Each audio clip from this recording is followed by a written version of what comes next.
you show up at the meeting and you're there doing your part as a mom listening. And we're going to show the first video where someone's irritated that the mask is not, they can see nostril, I guess. I don't watch right. And listen to our audience at home. Vice President, I make a move for a recess for 15 minutes. Why? Because some people are still refusing to wear masks, unfortunately. What? Nobody is. We have places to be, Mary, okay, and other things to do. You can't just stop a meeting. Can I get a second for that motion? This is unbelievable. This is not leadership. You ask us to be respectful of you, and you can't respect the taxpayers and citizens. Mary Caitlin's emails. Mary silly. Caitlin writes emails. This is silly. You could have prevented it by being a grown-up and doing what you're supposed to do. I've got my mask on. It's 95 degrees out. Mary is uptight. Mary's like, we've got to adjourn the meeting. And by the way, she says people weren't wearing the masks, but what is your side of that? Well, the interesting part about this case, we have an enormous amount of documentary footage. So not only when they called the recess, I got this sinking feeling that they were going to arrest potentially me. And why? Why would you have thought that at that point? This particular meeting was very different than previous meetings. The board had worked with an outside organization called Black in the Burbs, which is a suburban version of BLM. And they brought in about 25 activists, all with red shirts. When I came into that meeting, there were probably 6 or 7 cameras on me from the second I walked into that room. So everyone sensed that something was very different about this meeting. And when they called that recess, my mask was over my face. We have 10 minutes of video that shows I was sitting very quietly as a member of the press. I wasn't supposed to be speaking. The mask was over my nose the entire time. The only time it came underneath my nose was when I took it down to put a piece of gum in my mouth. And in that moment, that's when Mary White, who is a school board member, signaled to security and other members of the board that they wanted to go to recess. They then went to recess, and I was told by the arresting officer that they called 911 and requested specifically that Shannon Joy is arrested. And so there were 6 or 7 security people there. There were 5 Monroe County Sheriff's cars and multiple officers. They came in SWAT team style, swooped me up. But when I realized that, I decided to take control of the situation, and I FaceTime live. Once I realized they were going to arrest me, I'm like, I'm not going to let them do this on their terms. Love it. And I went live, and it went viral. And that kind of led to the Daily Wire coverage and the PJ Media coverage. And by the time we left that meeting, the entire community was outraged. They had seen what had happened because of the footage that I put out on the live, and public sentiment changed very quickly. And the board had a lot of egg on their face. All right, let's watch that second video of the cops, the sheriff's deputies coming to get you. We all came here to hear public comment. The school board stacked the meeting. They limited it to 10 individuals, and they stacked it with pro-mask individuals. So they kicked out all of us who were anti-mask, and here come the cops. And so I'm just going to ask. Hi, how are you? My name is Shannon. Nice to meet you. Thank you for coming out. I know you don't want to be here today. So there are about 20 pro-maskers here who are applauding the cops here, who are now going to, I suppose, arrest us for. I just want to talk to you outside. Okay. So just come with us outside. they have their hands on me now. And I guess this is the way it is now. I can't believe this is happening. I don't have my purse. We'll get it. I'll get it for you. And so we're all on Facebook Live right now, guys. These are the officers. Okay. Monroe County Sheriffs. And I can't believe this is happening. They're good. Oh, now. Put your hands behind your back. All right. We'll get my phone. Oh, they put you in cuffs? Yeah. The unnecessary humiliation of that is outrageous.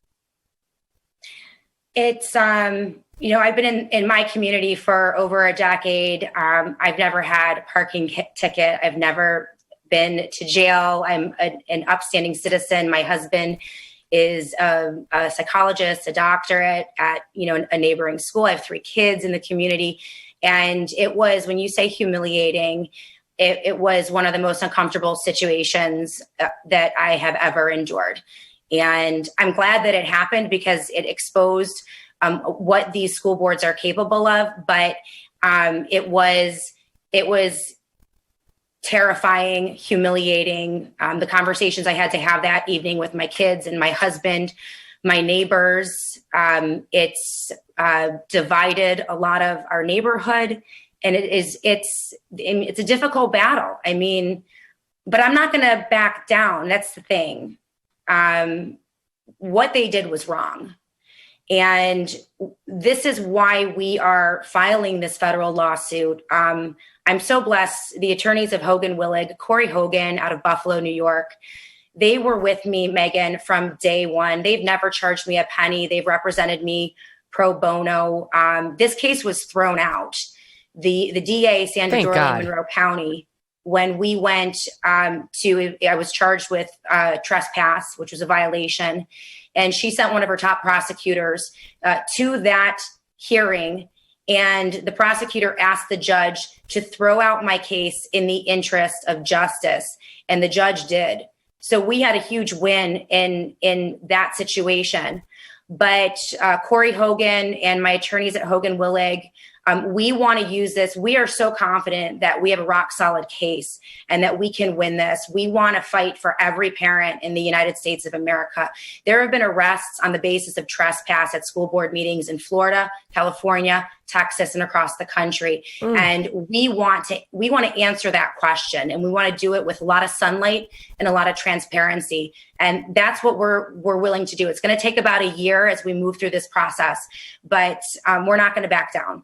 That's not accountability. Dropping the case against you is a no-brainer. That's not accountability for the people who called the cops and for the police doing the absolute wrong thing and slapping the cuffs on you and dragging you away like some criminal because your mask may have fallen below your nose or you may have taken it down to have a piece of gum. I mean, this is totally outrageous and it's wrong. And I know you're tough. I can see you're tough, but that doesn't mean you're incapable of being humiliated or upset, or your kids aren't capable of being embarrassed or, having sort of the storm rain down on them. And I understand your husband, he's been targeted as well because he's a school psychiatrist. Yeah, he's the school psychologist at a neighboring school. And this organization, Black in the Burbs, that the school board works very closely with, doxed him and put out, my middle name is Joy. And so I use that as my show name, but they put out our full name and his name and where he works. And, there were multiple phone calls that he's had to deal with over the past year. He's tough too. I guess there isn't a better person for this. He's so supportive of what I do, and it's uncomfortable for him, but he is behind me 100%. But yeah, I mean, it's wrong. It's wrong what they've done. And they wanted to make an example out of me so that other parents would never stand up and speak out. And what we seek to do is to make an example out of them. We want to make school boards across the country think twice, and sheriff's departments as well, police officers. Think twice next time they seek to suppress parent voices. I mean, this goes back to basic constitutional issues. We operate in a constitutional republic. It is representative. And in order for them to obtain consent of the governed, you have to have the ability to speak out and to dissent at these public meetings. Yeah, of course. And it's chilled if you got to worry about the cops dragging you away in cuffs. All right, a few questions for you, quick. Did you stop going to the school board meetings after that? Did the others? No, absolutely not. They kicked me off of school grounds. They sent me a letter telling me that I could not attend my son's volleyball games or go to school board meetings. And we called their bluff very quickly, sent them a letter. And absolutely, the next school board meeting I was at, I spoke and I addressed them. And we informed them that we will be litigating, organizing, and activating to bring light to the entire issue. So absolutely, I've been at every school board meeting since.